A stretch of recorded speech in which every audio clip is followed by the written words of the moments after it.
know your name, I swear I do. It's on the tip of my tongue. Sorry, what did you say? I've known you for how long? Your face is so familiar, but no name comes to mind. Please, can you remind me if you'll be so kind? Staring out into space, asking God to hear my case. Trying to think of all things past. How long will my memory last? Well, hi, everyone, and welcome to Alzheimer Speaks Radio. I'm your host, Lori LeBay, and founder of Alzheimer Speaks. Today, we're going to have a really interesting show. We are going to be talking with Michael Ellenbogen, who is an international advocate, really pushing progress through helping not only individuals, but businesses and organizations and communities, states and countries come together and really make a difference when it comes to dementia. And our topic today is going to be driving in dementia, which I think is going to be really very, very interesting. But before I introduce Michael and really get into our conversation, I always like to tell people a little bit about Alzheimer Speaks because we're always getting new listeners. And bottom line, Alzheimer Speaks is an advocacy-based company providing multiple platforms to shift our dementia care from crisis to comfort around the world. We're also known as a media outlet because not only do we have radio, but we have a blog, we have a website, we do videos, so we have a YouTube channel, and our videos, one of the most popular is called Dementia Chats, where I interview those with dementia to be able to get their insights on how do they want to see the world and the rest of us develop and serve them as the disease progresses. Alzheimer Speaks also believes that by joining forces and sharing knowledge is really the only way we are going to be able to, battle this disease. It takes a collaboration. It takes a village to remove the stigmas. And to really do that, I think we have to have some pretty simple conversations, sitting around our kitchen tables or, in the living room, going for a walk. We have to stop having fear hold us back and really, really talk about this. I also want to thank all of our listeners because you see, because of your dedication to our show, you have got us some wonderful accolades which, aren't just ours. They belong to everyone. The most recent is becoming a health hero for 2018, which was recognized by Oprah, but we've also been recognized by Maria Shriver as an architect of change and Dr. Oz and ShareCare as the #1 influencer online for Alzheimer's. And we didn't do that alone. That was all of you pushing our content out, and that is such a critical feat. Not so much to get the accolades, but to get the information to the people in need. And all of us have these huge spheres of people that are dealing with dementia, but don't always tell us. And, they're no different than the rest of us. The more we see something, the more comfortable typically we are reaching out and grabbing that content when we need it. I'd also like to invite all of you to be guests on the show. If you have a story you'd like to share, maybe you are somebody wondering if you have dementia, maybe you've been diagnosed, or maybe you're caring for a loved one, we'd love to talk with you about your journey. Maybe you're a business or an individual that has a service, a product, or a tool that you have already launched, or maybe you're in the process of. Maybe you're a researcher and developer. Maybe you are an advocate. Maybe you're somebody that doesn't know a lot about dementia and has some questions, and you'd just like to have a conversation on that. We'd love to hear from you. So reach out to me. You can just go to alzheimerspeaks.com, and from there, just click on the big contact button and, give me a shout. I'd love to see if we could figure something out for a show. I also want to give a shout out to a few organizations that I just adore. The Call Alert Center, which has a caregiver specific program in case somebody would wander, is a wonderful organization that can just help you be prepared in case a crisis would occur. They work not only with you, but they also work with the police to help secure that person.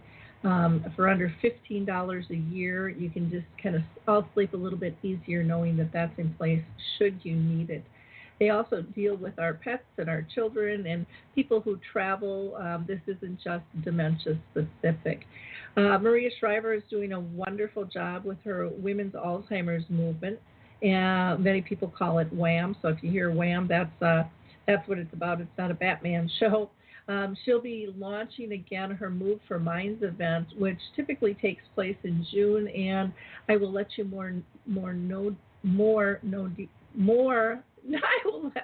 I'm tripping on my words. I will let you know more details when I have them.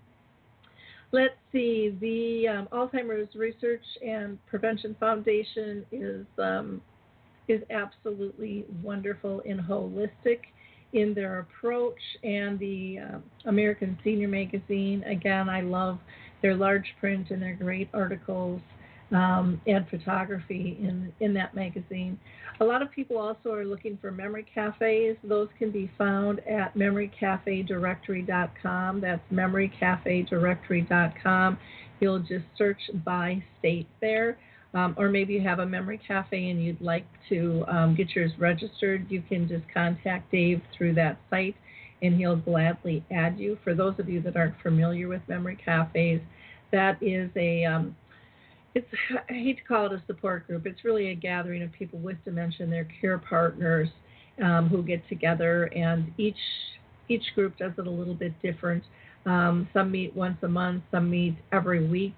So you'll have to check, but it really is about just a safe place where you can build a community of trust and friendship. It's a pretty special program. I've been involved with them for many years now. It was a concept we brought over from the UK. So check that out. And then some people are interested in submitting a video for the Neurofilm Festival. Those are due by March 2nd. So you will want to go to neurofilmfestival.com to learn more about that and to get your video posted.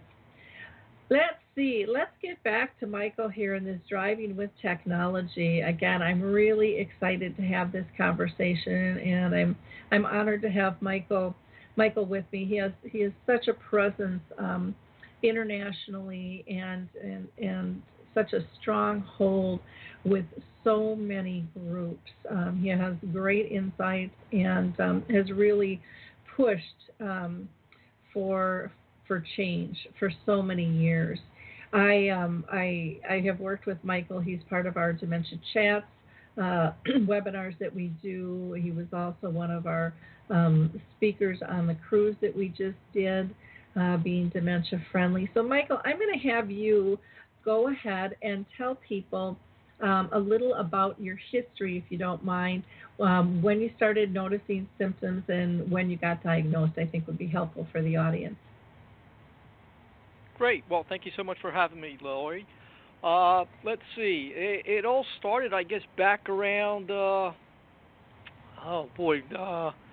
trying to think now. I guess at the age of 39, I started experiencing some difficulties of having problems of remembering my staff's names and acronyms in my field and just common extension numbers. So after about 10 years, I finally was able to get a diagnosis of having Alzheimer's, and for the longest time I thought that's what I had, and I guess about another 10 years later went by, and I was very fortunate to be able to get an amyloid PET scan, which, as you probably know, that is not covered by insurance yet, and amazingly, it was discovered that I did not have Alzheimer's disease. and they were looking at something called SNAP, and also that I could possibly have semantic dementia, which is something else they thought I had. So at this point in time, the only sure thing is I have some form of dementia. Okay, but you're not quite sure what form. And there's so many different forms out there. It is really a crapshoot, and so many of the doctors don't even know all the different types out there. And it gets really complicated. But you've struggled with this a long time. I mean, you're talking 30 years, or 20 years with symptoms then, because you're in your late 50s and started in your late 30s with this. It had to be really a frustration growing not only for you but for your family as well, I would imagine. It definitely was, especially in the first 10 years. But to be honest with you, at this point in time, it's been so long, I really don't care anymore in reference to what it really is. All I know is I have something that's impacting me, and sadly to say, it has been declining over the years slowly, which I'm very lucky and fortunate for that. But you know, I think it really doesn't matter what you do have, because I think as long as you still, try to do all the right things like exercise and eat right, and hopefully you could delay it a little bit. They're all treated the same way, no matter what you have. So from that standpoint, it does not really matter anymore. Mm-hmm. Yeah, and I would imagine it just kind of wears on you when you're trying to figure it out constantly when even the professionals don't know. So I think it's good that you just let it go and move forward with that. Now today I really wanted to focus on driving and technology, and I know that you're still driving, and I thought we'd start out with, has your need or want to drive changed since your diagnosis? Well, I got to tell you, for me, it was kind of, I guess, scary for a while, because back in, I guess, around 2009, I had been tested for dementia and Alzheimer's and everything, and one of the things that they tested was also my driving capability. And at that time, I did it on a simulator, driving simulator. And one of the recommendations that came back from the doctor at that point was that I should no longer drive. And when we questioned the doctors further, why shouldn't I drive, it wasn't that I had failed the test, but their concern was that I may end up at a later time and date, have difficulties, and I won't know when that will happen. So they were just trying to be on the cautious side and recommended that I stop driving. Well, I got to tell you, at that point in time, I was already having my own issues where I was losing my self-esteem when it came to driving, because I was unsure of myself anymore, because I knew I was having all these other difficulties related to dementia, and I wasn't sure whether that was having an impact on my driving capabilities or anything else for that matter related to driving. And that's all my wife needed to hear was the recommendation from the doctor. Then she started questioning things even further. So all that really started to take its toll on me, on whether I was still really capable of driving. And like I said, my self-esteem was really bad. So we did some research and everything, and during that time frame, I had decided that I really had to prove whether I was going to be able to continue driving or give it up altogether. And as you may recall, I had taken a trip down to Florida, and I drove all the way down to Florida, all the way down to the Keys for like 3 weeks. And I got to tell you, it was the best thing I could have ever done, because my self-esteem had changed. I realized I was very capable of driving, and I was driving very good. I will say that I was not driving at the highest level that I was in the past. And what I mean by that was, I realized I was starting to slow down a little bit in my reactions, and it was having a slight impact, but not enough to impact my driving. And what I mean by that is my response time might have been slower than it used to be, but it was still fast enough for what I would say an average driver would be. And, we're all at different reaction times if we were to be measured. And, like, for example, somebody who's older, somebody who's 60, 70 years old, while they're still behind a wheel and driving, their reaction time is going to be much slower than somebody who's, of course, 20 years old. So while I might not have been as quickly as somebody who was young, I was still reacting quick enough in comparison to somebody who's much older. So that's what I'm trying to let you understand, that I was impacted, but not impacted in a great deal. Okay. Well, that's good to know.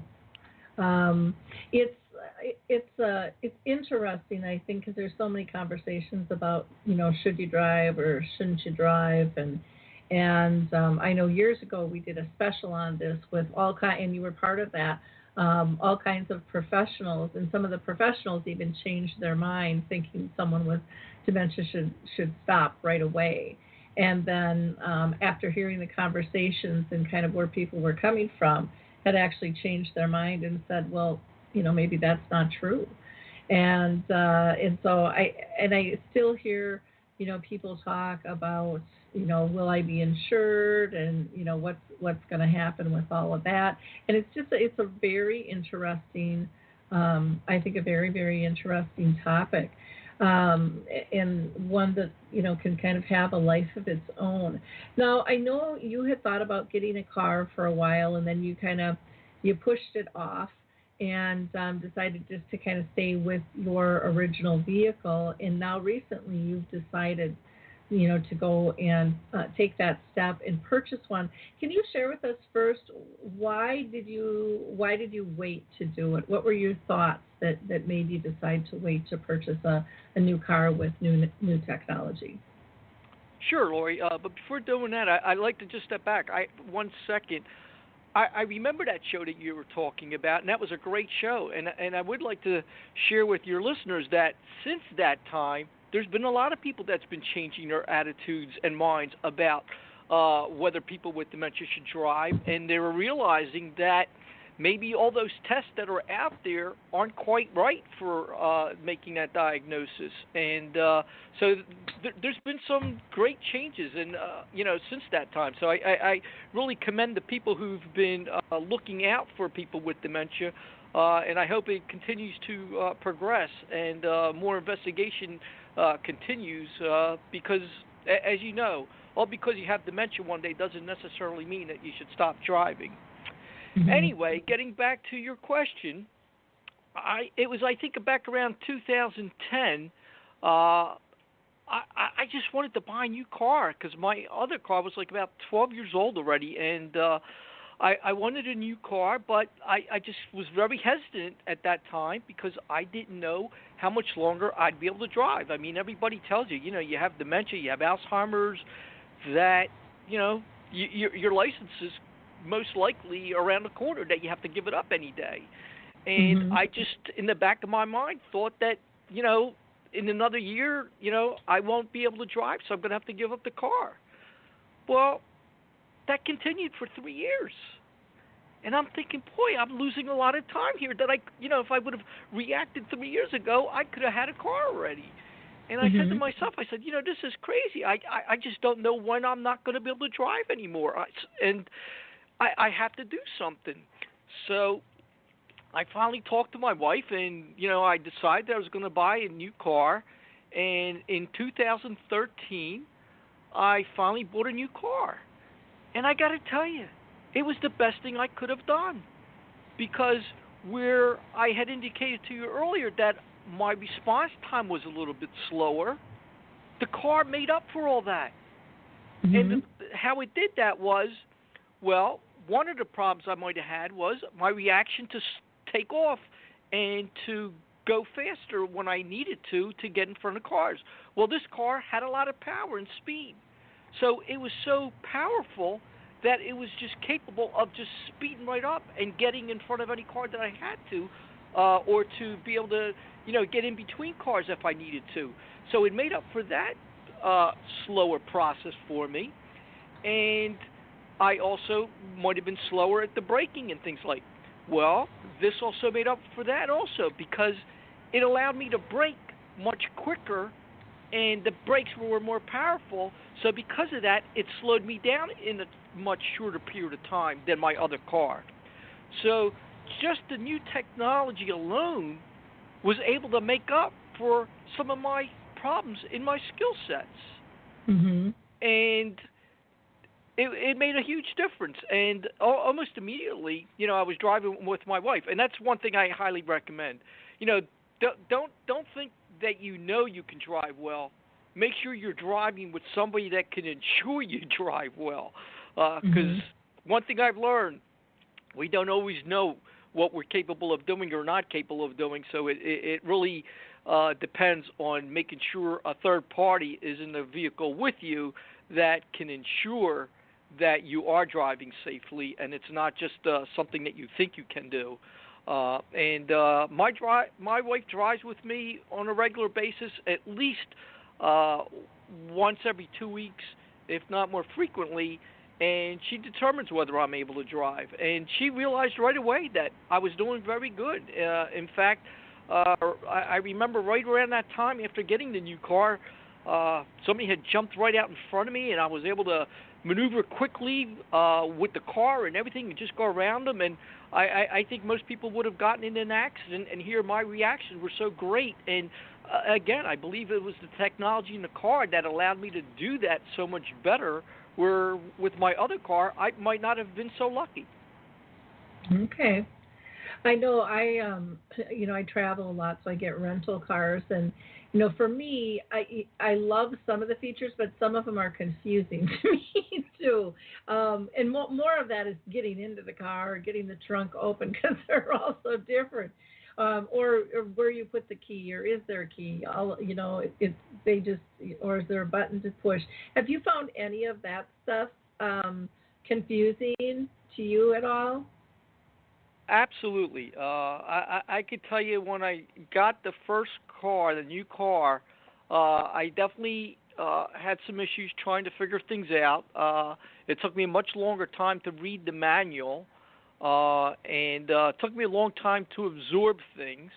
But most things I was able to get by fairly quickly. I will be honest with you, some things I never did get. I mean, I had trouble setting up the GPS in the car that came with it and everything, but I had already had a GPS in my other car that I could move around, so I just continued to use that GPS. And if I had to run into anything that I needed to know, I always had the manual that I could go to, and to figure out. Okay, yeah, I always figure it out too, but it's it's just always a little bit frustrating. So basically, your hope in terms of getting a new vehicle with this technology was to really extend your driving and increase not only your safety but others on the road around you. Would that be an accurate statement? Well, to be honest with you, at that time, I never even thought about the technology was going to help me. It was really more wanting the new car, and I thought that the brakes would be better. That part I thought would be better, but it really wasn't that until I got the car and I started utilizing the car did I realize that because of the years of investments, things were better for me because of that technology. So from that point on, I started thinking, boy, technology's really got to be great. And, that's the one thing I learned from making that transaction then. Okay. Why don't we talk about some of the other new technology that you've learned about since you were, shopping and then since purchased a car, that you have found helpful? I know one of the things that I really like is just the little flashy things if someone is in your blind spot. I just think that is so helpful. Do you have that on your vehicle? Well, I now have a new vehicle that I just recently purchased, and it has all those features. In fact, it all started with me looking in the last year at all these fabulous technology features that they've been coming out with in these vehicles. And I just kept reading about all these different things that they have, and I was just so impressed. I mean, to be honest with you, I only buy a car when it's about 10 or 12 years old.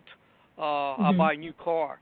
Well, this was the first time in my life that I bought a new car after 4.5 years. And the only reason I bought this new car, and that was just at the end of December, was because of all this technology. I mean, they have these features out there today that are just amazing. They have things like automatic high beams where they automatically turn on and off. My vehicle, it has a feature on it. It's called the bird's eye view camera. It actually allows you to see around the whole entire perimeter of the car. I mean, I literally can see the lines on either side of me, or I could see if there's a line right in front of the car. I mean, it's just amazing. Or I could see where the car is in front of me and where the car is in back of me. You actually see a real view of that. And excuse me a second. And the other thing, you mentioned this blind spot monitoring. That is such a fabulous feature. It is really great that you can not only count on your own eyes to look in the rear view mirror, but if there's one thing I learned in my old car had a blind spot. No matter how good you were, there was still a possibility that you might have missed something. Well, with blind spot monitoring, it actually ensures that if I miss something, the car will pick it up. And what it will do is it'll show you something in the mirror that there's something there. Plus, if you allow it to go too far, it will even try to pull you back away from, the vehicle that you're heading for. So it's just amazing. The technology that they have created today, and they have something called brake assist and smart stop technology, which also, if I hit the brake really hard, what it will do is it will sense that I did that, and it will actually apply even greater pressure than I can actually apply without having the brakes skid or anything like that. So it's really amazing the things that they've created. Another feature that they have is dynamic radar cruise control, and what that allows you to do is, how you go on your cruise control, and in the past, if you were coming up on a vehicle, you had to hit the brake, and of course, the minute you did that, you had to start the cruise control again. Well, the features today, it automatically slows down the car without you even have to doing anything. And as the traffic picks up, it will pick up the speed on its own. So you never have to touch the cruise control again. It all does this for you. So there's a lot of fantastic features out there. And I could go on if you'd like, but there's a ton of features. Okay. They have things out there that enhance the stability of the vehicle, like if you should try to go on something slippery, like on a curb or something, it actually picks up the wheels that are slipping, and it corrects for the ones that are, and it puts you back on track. For example, we had some snow here, I guess a couple weeks ago, and I had allowed my wife to take the vehicle, and she came back and told me that the vehicle was slipping and everything. So I wanted to really see whether it was doing that or not. And I took it out in the snow, and we had about, I think 3-4 inches of snow. I don't remember, but it was that real slippery stuff. So I took the vehicle, and I started from a stop condition, and I just floored the gas just to see how it would handle the snow. Believe it or not, it just kept the car going perfectly straight, and it never slid to one side or the other. So this goes to show you what the technology was able to do for me. I mean, if this was a regular car, I'd be sliding all over the place. In fact, probably the car would have twisted completely around in a circle. Yet, that technology allowed me to go continuously straight without any problems whatsoever. That is just amazing. Another feature it has is front and rear sonar. So let's say you're trying to pull out on the road, and you're between cars. Well, it looks to the sides, and it can actually let you know whether there's a problem or not, whether there's a vehicle coming. So it prevents you from pulling out and smacking a vehicle that might be coming that you didn't see. It also has the sonar where it kicks in where you end up coming close to hitting an object, and if you're close enough, it will actually apply the brakes for you to try to slow down the impact or possibly stop it altogether so you don't even hit the object or a person.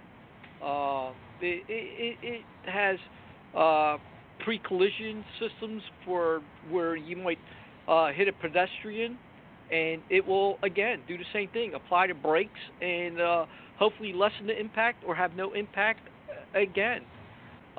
So it's just amazing. The only thing the vehicle did not have is a self-driveless car.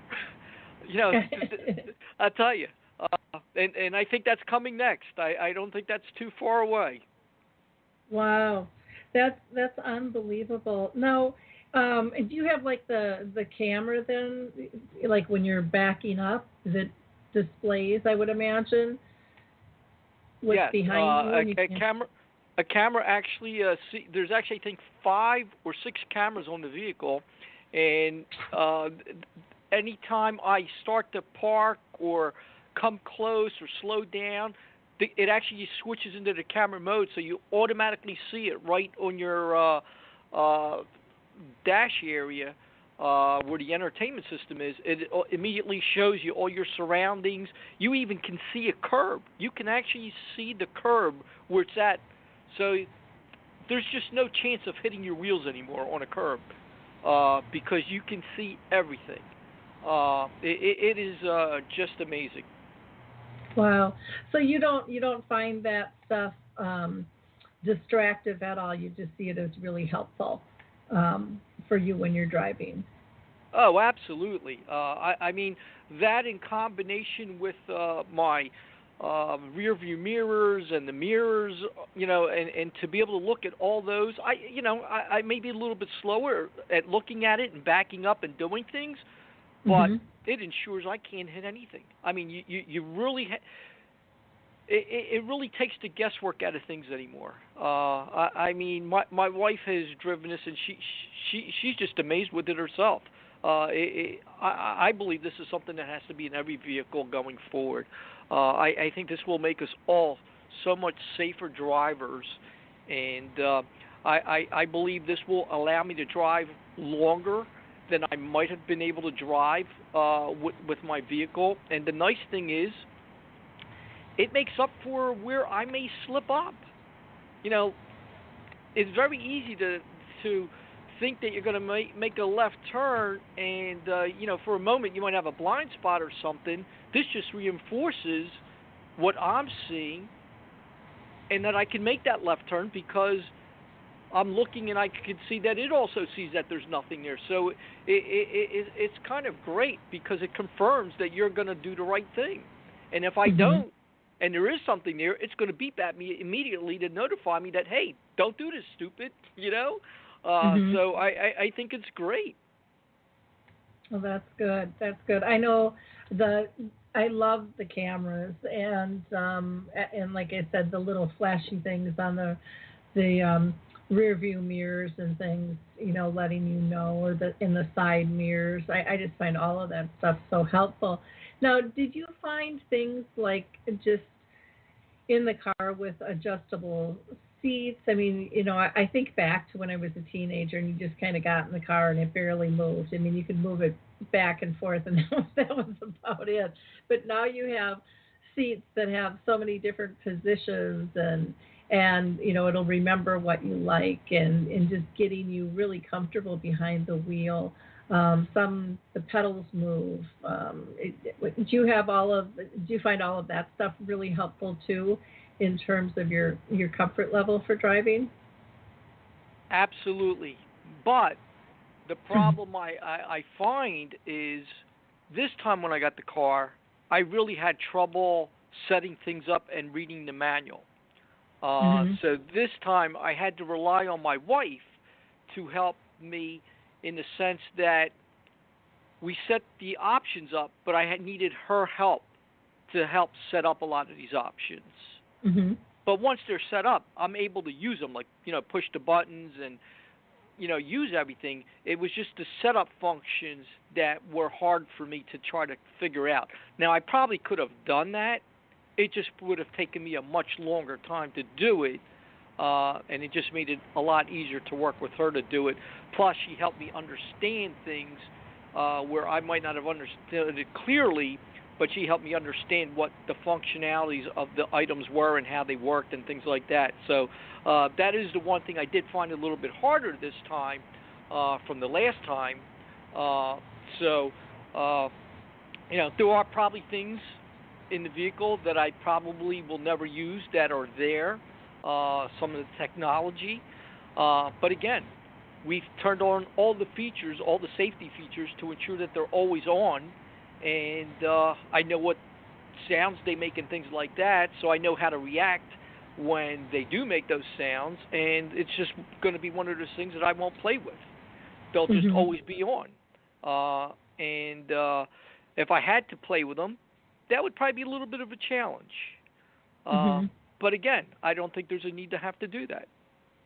Okay. Well, interesting. I when you were out looking at cars, and I'm sure you always are really good at your research and stuff. Did you see a significant difference in terms of pricing from vehicles that have this type of equipment, or do you see that most of them just do nowadays? Well, I think a lot of manufacturers are starting to put a lot of these features there. Most of them charge you extra for them. Some of them actually come standard with their vehicles, and I think that's going to be the way it's going to be heading going forward. I think that's going to become a standard features in all vehicles. But from a pricing standpoint, I think they were all basically in the same ballpark for the added features. Again, it's the cars themselves that you're really paying for. Whether it was a luxury car or not. But I think $3,000-4,000 is what they were asking additional for cars with those features. And to me, I think if you buy a car today, you have to get those features. I mean, to me, it's a must. You're better off getting something in the car that you don't need and get the safety features. Rather than get leather seats, I think it's more critical to get the safety features that may help save your life. So I think from that standpoint, you need to make the right decisions. But I will tell you this. There's some pretty big differences in the prices just in the same vehicles, comparing them from one dealership to another. Mm-hmm. Oh, interesting. So are you saying the exact same model between dealerships, or are you saying, because there's so many like similar SUVs that look alike that it can be a real big price difference? Actually, the same car that I bought, I went to one dealership, and they actually were trying to give me a great price and everything, and they could not come close to giving me the price that I wanted. And I went to another dealership that was probably about 10 miles away from the other dealership, and they were able to get that same vehicle for $2,600 less. And the crazy thing is, they ended up going to that same dealer to get that car. Interesting. That's one of the things I think that frustrates me when I'm shopping, doing a major purchase is how do you know you're getting the best price, with things like that. It's just, it's very, very interesting to try to figure that all out and very frustrating sometimes too.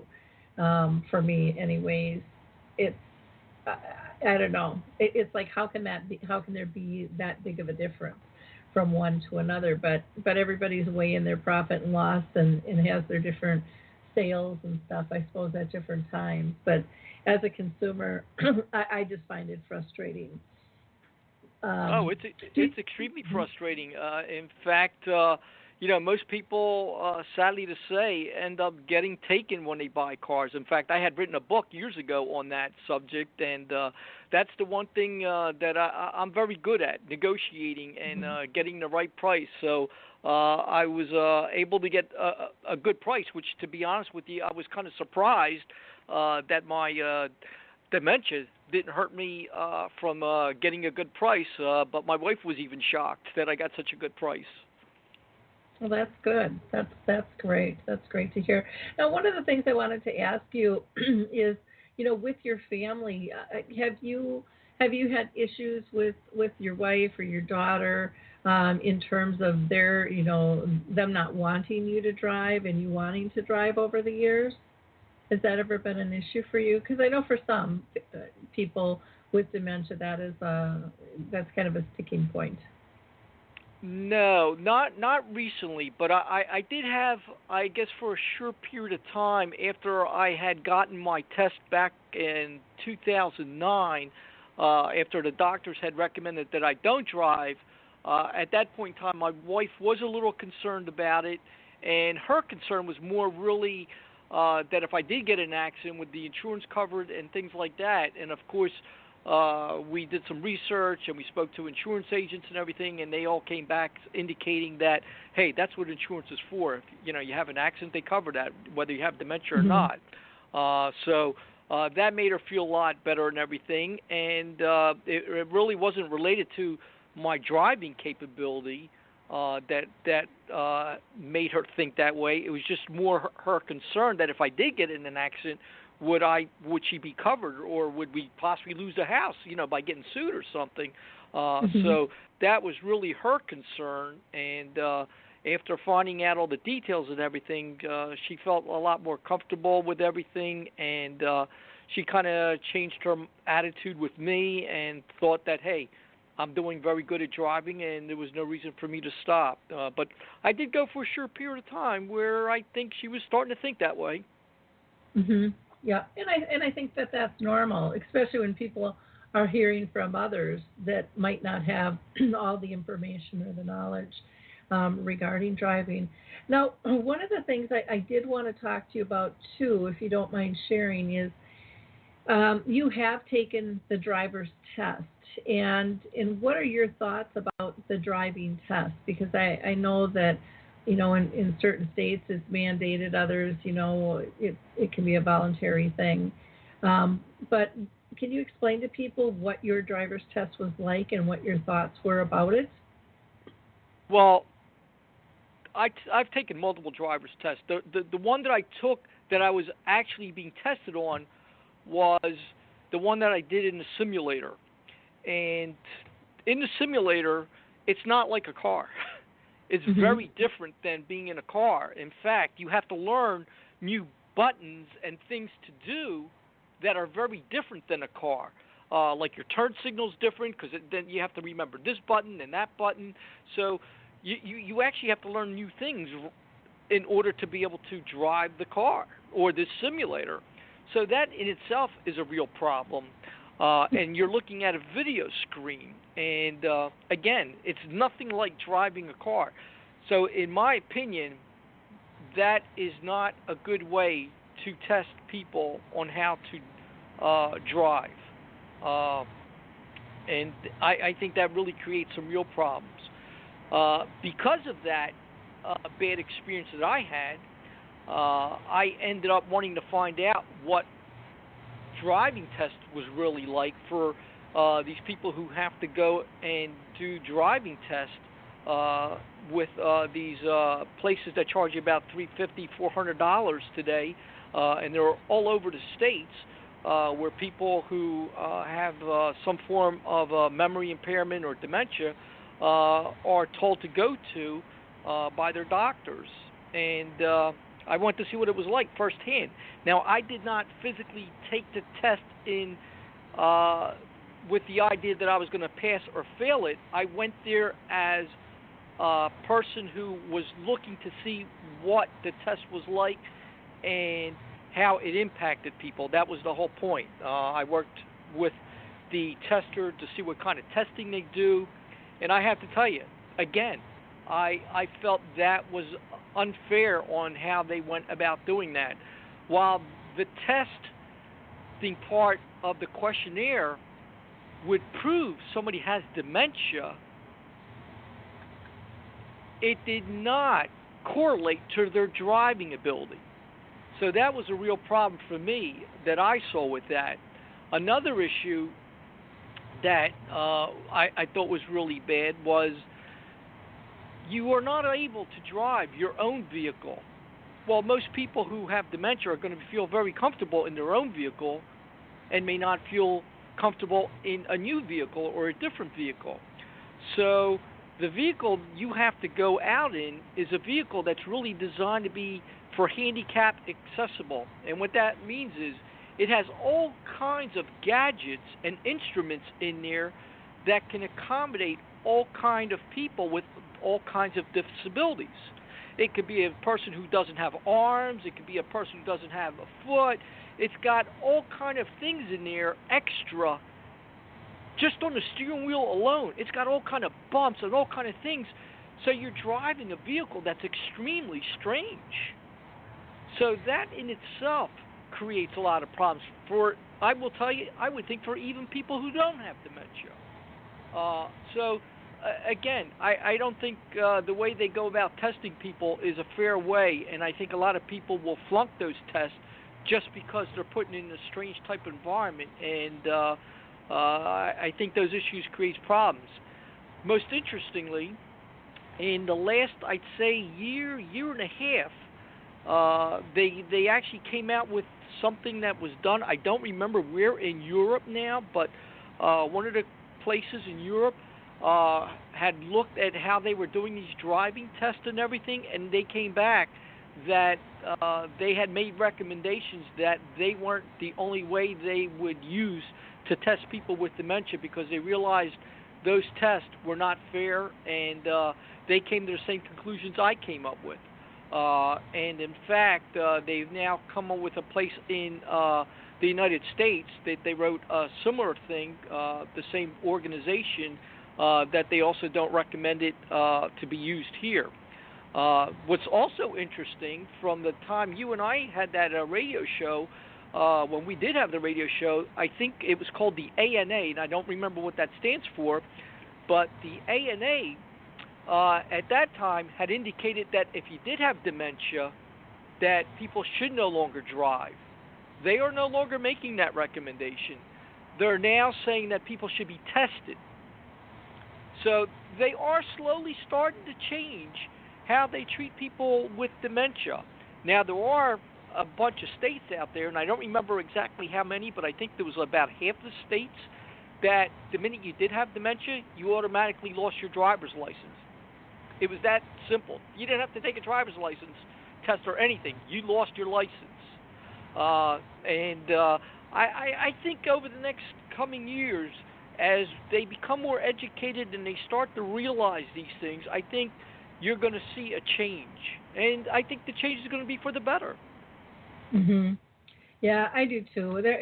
We've come a long ways. We still have a really long ways to go, but you can see, you can see people, both individuals and corporations and communities, starting to come together to make a difference for this and to look at things in a real different light than what there was. And one of the beautiful things I think about dementia is, whatever's good for dementia is really good for everybody. It's not going to harm, the next guy. It just is going to enhance everybody's life. So, I really admire all of the advocating that you've done and the connections that you have made and are involved with in terms of pushing our care culture forward. And it would be nice for the dealerships, to really understand more about dementia. Because I think when people come in, and I've heard this from people in our memory cafes saying, we need to get a different car. So for them, it may be at that point, not that the person is driving, but they need a car that's just more accessible to help somebody get in and out of. And for a salesperson to be educated on that along with the technology, I think would be really helpful. I know when I was caring for my mom, I would have really appreciated that a lot. But they didn't seem to understand, the needs of a care partner, let alone somebody with dementia. And I think they could ease people's minds a lot in terms of sales approach and things there. Our time is winding down here. I can't believe it. This is just it kind of blows me away how fast the time has gone. Do you have any last thoughts that you want to tell people about driving and technology and maybe just mindset in general about driving? Well, I think it's very important to realize that while technology is great, it cannot help all of us. I mean, I don't want anybody to think that because you get a better technology car, that if you weren't capable of driving, that this technology car is going to make up for that. Absolutely not. What it will do is help somebody who's still capable of driving to hopefully be a better driver. And that's the one thing I do want people to understand. And it is critically important that people who do have some form of dementia, in my view, to at least go out with their care partner at least once every 2 weeks, if not more frequently, just to ensure that they are still able to drive and that they're not a risk to others or themselves. And I think that's a really important takeaway for all of this. Hopefully, maybe the next 5 years, people won't have to worry about that, and they'll have driverless cars, and people with dementia will be able to get around no matter what. And I think that will resolve a lot of issues for a lot of people going forward. And people will still be able to get to wherever they want to get to because the car will be doing all the driving. And I look forward to those days. I think it's going to be really a great time and change and a real benefit to those with dementia. I kind of think of that as what GPS has done for me today. I don't know what people with dementia would have done without GPS. I mean, that's what still allows me to get from place to place today. Without it, I'd be lost. And a lot of people tend to think that, well, if you get lost, you shouldn't be driving. No, that's not the way it should work. Yeah. If you got a tool that works for you and can get you there and get you back at home and everywhere you want to go, why not use it? And that's all people should be thinking about. So I see driverless cars is going to do for people with dementia what GPS is doing for me today. Wonderful. Well, I think it's amazing, and I appreciate you kind of sharing your story in weighing out this whole piece of driving. Should I, shouldn't I? What do I need? What's going to work? And because I think it'll help a lot of other people just mesh and contemplate, the process in and of itself. And when you were talking, this is one last question. When you were talking with people, sales reps to purchase your car, did you tell them that you had the disease at all and why you were looking? I sure did. I told them, in fact, I said that's the only reason I was buying a car, is because of the new technology and because I had Alzheimer's and I wanted to ensure I was the safest I could possibly be on the road. And that's the only reason I was buying a new car. Okay. What kind of response did you get? I'm just kind of curious. To be honest with you, I was kind of shocked because, you want to take the car on a drive test and everything, and I had these sales guys with me, and none of them hesitated. I drove fast and all kind of speeds on the corners and everything, and they were all fine. So I was really surprised because I know if I was probably them, I would have said, this guy's got Alzheimer's and he wants me to go with him. I might have been reluctant, but no, they were wonderful. They were wonderful. Well, that's good. That's good to hear. Very good to hear. Well, Michael, thank you so much for spending time with us. I really do appreciate it so much. For those of you, that are listening, please feel free to share this episode along with many others. We just had the Roberto team on for the Roberto app, which is about brain performance, the other day. And we are going to be talking with Dr. Cheats, I want to say it is, who is the scientific officer for a nonprofit called the Human Microbiology Institute. And we're going to be talking about, what they're investigating and how they are looking into Alzheimer's and dementia. But we have like 6 years of shows, so feel free to share those with others. In the meantime, check out alzheimersspeaks.com and you will be able to get to all of our other resources. The other thing I would really encourage you to check on is our Dementia Chats videos, where I interview people with dementia and we have kind of a group discussion on various topics. Very, very interesting and so insightful. So thank you again, Michael, for joining us. People may want to check out your book too, From the Corner Office, which is available on Amazon, or Michael is on Facebook. He also has the Michael Ellenbogen movement on Facebook too, or you can always reach out to me if you'd like to connect with him directly, and I will make that happen. Thank you so much, everyone. Have a great week. Bye now.